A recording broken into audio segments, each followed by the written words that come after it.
요즘 혹시 이런 감정 느껴보신 적 없으신가요? 뭔가 거창한 사건은 아닌데요. 우리 일상 속에서 아주 조용히 그리고 아주 사소한 순간에 문득 찾아오는 그런 느낌이요. 늘 다니던 길, 익숙하다고 생각했던 가게 앞에서 잠시 발걸음을 멈추게 만드는 어떤 생각에 대한 이야기입니다. 아마 이런 경험 다들 한 번쯤은 있으실 거예요. 늘 가던 익숙한 마트잖아요. 환한 조명 아래 늘 똑같은 자리에 있는 진열대 사이를 지나가다가 무심코 어떤 물건 하나를 손에 딱 들었는데 가격표를 보고 나도 모르게 카트를 멈춰 세우게 되는 거죠. 어제와 오늘이 뭐 그리 크게 달라진 것 같지도 않은데 왜 손에 잡히는 이 물건들의 가격은 이렇게나 낯설게 느껴지는 걸까요?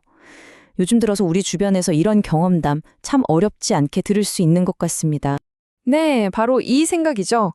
분명히 이것보다 쌌던 것 같은데, 우리 모두가 한 번쯤은 속으로 되뇌었을 법한 이 혼잣말. 어쩌면 이건 지금 우리가 다 함께 겪고 있는 이 시대의 공통된 감각 같은 건지도 모르겠습니다. 예전 같았으면 정말 아무 고민 없이 카트에 툭 담았을 그런 물건들 앞에서 우리는 이제 한 번 더 망설이게 됩니다. 내 월급은 그대로인 것 같은데 왜 세상 모든 것의 가격은 오르기만 하는 걸까 하는 아주 작은 한숨과 함께 말이죠.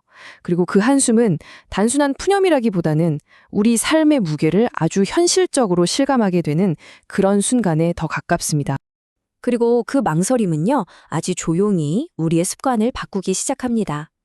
늘 가던 크고 익숙한 대형마트를 그냥 지나치게 되고요. 혹시 조금이라도 더 저렴한 곳은 없을까 하는 마음으로 새로운 대안을 찾아 길을 나서게 되는 것이죠. 이건 단순히 몇 푼을 아끼려는 노력, 그 이상인 것 같아요. 어쩌면 불안한 경제 상황 속에서 나름의 방식으로 삶의 균형을 찾아가려는 우리 모두의 모습과 많이 닮아 있습니다. 생존을 위한 아주 작지만 또 아주 필사적인 몸부림일지도 모르죠. 그렇게 사람들이 찾아 나선 새로운 대안. 그곳은 화려한 대형 마트가 아니었습니다. 바로 미국 전역의 작은 마을. 그 동네 모퉁이를 조용히 지키고 있는 할인점. 달러 제너럴입니다. 아마 처음 들어보시는 분들도 계실 텐데요. 여기는 무슨 화려한 간판이 있는 것도 아니고 거대한 주차장이 있는 것도 아닙니다. 그런데 바로 그 소박함 때문에 역설적으로 더 많은 사람들의 발길이 지금 이곳으로 향하고 있습니다. 오늘 우리가 조금 더 깊이 들여다볼 이야기는 바로 이 가게에 대한 것입니다. 아마 처음에는 우리나라의 다이소 같은 곳을 상상하면서 문을 열었을지도 몰라요. 뭐 잡다한 물건들을 싸게 파는 곳이겠거니 하고요. 그런데 가게 안으로 들어서는 순간 그 예상은 조금 빗나갑니다. 생각했던 것보다 훨씬 더 많은 식료품들이 진열대를 가득 채우고 있거든요. 뭐 과자나 통조림 같은 가공식품은 물론이고 저쪽 코너에는 우유, 계란, 심지어 약간의 신선식품까지 갖추고 있습니다. 이건 그냥 잡화점이 아니라 그야말로 동네의 작은 슈퍼마켓이라고 해도 전혀 손색이 없을 정도입니다. 그렇게 진열대를 천천히 둘러보다 보면 유독 눈에 자주 띄는 브랜드가 하나 있습니다. 바로 클로버밸리라는 이름인데요. 이건 이곳 달러 제너럴에서 직접 만든 자체 브랜드. 우리가 흔히 PB 상품이라고 부르는 겁니다. 우리에게 익숙한 유명 브랜드들 사이에서 조금은 낯선 이름일 수 있지만 그 옆에 붙어 있는 가격표를 보면 사람들이 왜 이 낯선 브랜드에 손을 뻗는지 금방 짐작할 수 있습니다. 바로 이 클로버밸리가 오늘 이야기의 아주 작지만 중요한 주인공이기도 합니다. 자, 이걸 한번 보실까요? 이 커다란 피클 한 병의 가격이 2달러 25센트입니다. 우리나라 돈으로 하면 3,000원이 조금 안 되는 가격이죠. 그런데 만약에 타겟 같은 대형마트에 갔다면 비슷한 크기의 피클이 보통 5달러를 훌쩍 넘거든요. 이걸 생각하면 정말 엄청난 가격 차이죠. 클로버밸리라는 낯선 이름이 주는 아주 잠깐의 망설임은 이렇게 2배 이상 차이 나는 가격표 앞에서 금세 사라져버립니다. 이 정도면 정말 합리적인 가격이라는 생각이 들 수밖에 없죠. 바로 이 가격, 이게 사람들을 이곳으로 이끄는 가장 강력한 힘입니다. 그런데 놀라움은 여기서 그치지 않습니다. 가게를 조금 더 천천히, 꼼꼼히 둘러보면 이곳이 단순히 저렴한 식료품만 파는 곳이 아니라는 걸 알게 되거든요. 저쪽 한쪽 벽면에는 반려동물을 위한 사료와 간식이 종류별로 가득하고요.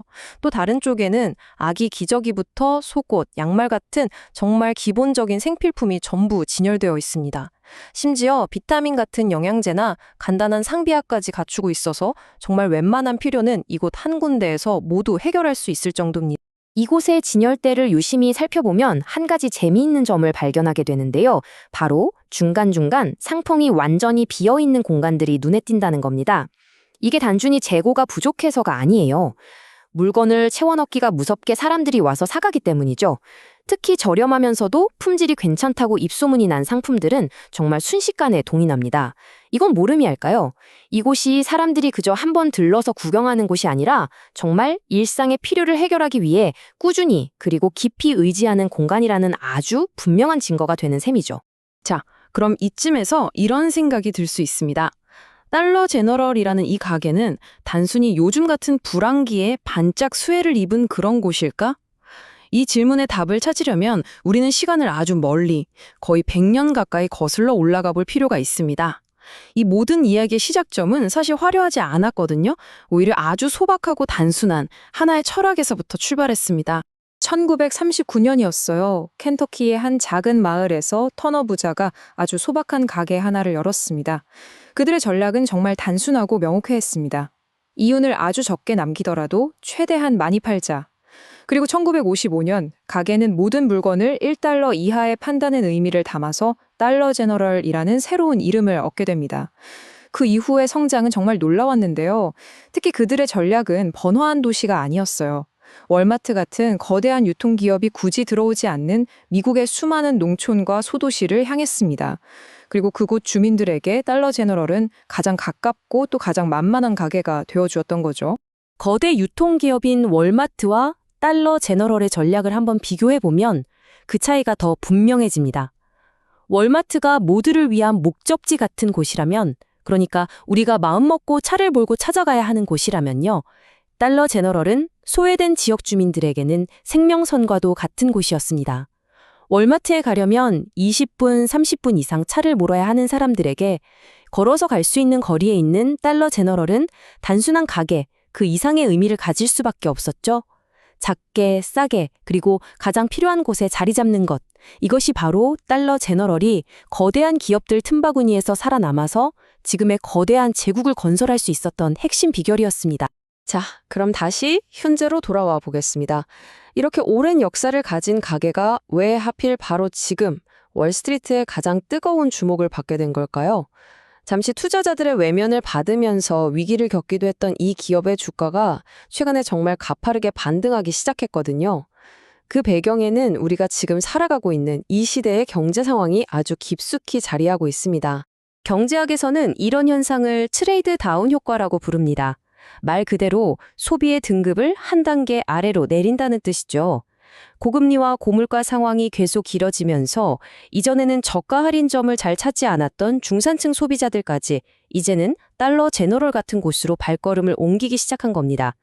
이제 식료품이나 생필품을 살 때 사람들은 브랜드의 화려한 명성보다는 가격표에 적힌 숫자를 먼저 보게 된 것이죠. 그리고 바로 이 지점에서 달러 제너럴의 존재감이 다시 한번 빛을 발하기 시작했습니다. 이 그래프가 달러 제너럴의 극적인 부활을 아주 잘 보여줍니다. 한때 위기설에 휩싸이면서 바닥을 찍었던 주가가 불과 1년여 만에 이렇게 극적으로 반등을 했죠. 시장이 다시 달러 제너럴의 가치를 재평가하기 시작했다는 신호입니다. 물론 불황이라는 외부 환경이 아주 큰 동력이었지만 그게 전부는 아니었습니다. 결국 이 숫자의 반등 뒤에는 우리가 앞에서 이야기했던 사람들의 작은 한숨과 망설임, 그리고 그들의 발걸음의 변화가 그대로 녹아있는 셈입니다. 이런 외부 환경의 변화에 더해서 달러 제너럴은 내부적으로도 허리띠를 바짝 졸라맸습니다. 한때 문제점으로 계속 지적되었던 엉망이었던 재고 관리 시스템을 정상화하고 불필요한 비용을 줄이는 데 성공했죠. 이렇게 안으로 다져진 내실은 트레이드 다운이라는 거대한 파도가 밀려왔을 때 그 기회를 온전히 자신들의 것으로 만들 수 있는 아주 단단한 기반이 되어주었습니다. 자, 그런데 이쯤에서 우리는 이 성공 신화의 이면에 있는 또 다른 이야기를 마주하게 됩니다. 모든 것을 싸다는 이 하나의 약속 위에 세운 가게에게 그 약속보다 더 중요한 게 과연 있을까요? 어쩌면 돈보다 더 중요한 화폐가 있다면 그건 과연 무엇일까요? 이 질문은 달러 제너럴의 미래를 가늠하는 가장 중요한 열쇠가 될지도 모릅니다. 바로 신뢰입니다. 가격에 민감한 고객일수록 그 가격에 대한 믿음은 절대적이어야 합니다. 적어도 이곳에 가면 내가 바가지를 쓰지는 않을 것이다. 이곳의 가격표는 정직할 것이다. 라는 바로 그 믿음이야말로 달러 제너럴과 고객을 잇는 가장 근본적인 연결고리라고 할 수 있죠. 그리고 이 신뢰라는 건 한번 쌓기는 정말 어렵지만 무너지는 건 정말 한순간입니다. 그런데 최근 바로 그 신뢰를 뿌리부터 흔드는 사건이 발생했습니다. 여러 주에서 조사를 해보니까 달러 제너럴의 수많은 매장에서 진열대에 표시된 가격과 나중에 계산대에서 실제로 청구되는 가격이 다른 오류가 반복적으로 발견된 것입니다. 이 문제로 회사는 결국 당국으로부터 거액의 과징금을 부과받게 됩니다. 이건 단순한 운영상의 실수를 넘어서서 브랜드의 근간을 위협하는 아주 심각한 사건이었습니다. 조금만 더 천천히 짚어보면 이 사건이 왜 달러 제너럴에게 특히 더 치명적인지 알 수 있습니다. 이 가게를 찾는 사람들은 1달러? 아니 1센트의 차이에도 민감하게 반응하는 그런 분들입니다. 그분들에게 부정확한 가격표는 단순한 실수가 아니라 브랜드에 대한 배신으로 느껴질 수 있는 거죠. 가장 싸다는 그 믿음이 흔들리는 순간 고객들은 언제든지 다른 대안을 찾아서 떠날 수 있는 겁니다. 자, 이 가게의 부활은 우리에게 무엇을 말해주고 있는 걸까요? 한 작은 가게가 거대한 제국으로 성장하고 또 위기를 겪고 그리고 다시 부활하는 이 긴 여정의 끝에서 우리는 아주 중요한 질문을 마주하게 됩니다. 그런데 이 질문은 비단 한 기업에 대한 것만이 아니라 지금 이 시대를 살아가는 우리 모두에게 향하는 질문일지도 모릅니다. 과연 달러 제너럴의 이러한 성장은 지금 우리가 겪고 있는 이 어려운 경제 상황이 만들어낸 일시적인 현상에 불과한 걸까요? 언젠가 경기가 다시 좋아지고 우리 지갑 사정이 좀 나아지면 사람들은 언제 그랬냐는 듯이 다시 예전의 소비 습관으로 돌아가게 될까요? 이것이 그저 잠시 스쳐 지나가는 바람일 뿐일까요? 혹은 이번의 경험을 통해서 우리는 무언가 아주 근본적인 변화를 겪고 있는 것인지도 모릅니다. 브랜드의 이름값이나 화려한 포장보다는 상품의 본질적인 가치와 합리적인 가격을 더 중요하게 생각하는 방식으로 말이죠. 어쩌면 우리는 이제 다시는 예전으로 돌아갈 수 없는 소비에 대한 새로운 기준을 세워가고 있는 그런 과정에 있는 건지도 모릅니다. 무엇이 정답인지는 아직 아무도 알 수 없습니다. 다만 한 가지는 분명해 보입니다. 저렴한 피클 한 병에서 시작되었던 이 동네 모퉁이 가게의 이야기는 결국 지금 이 시대를 살아가는 우리 모두의 현실과 고민을 비추는 하나의 거울과 같다는 사실입니다. 이런 흐름을 보면서 한 번쯤 조용히 생각해 볼 문제일지도 모르겠습니다.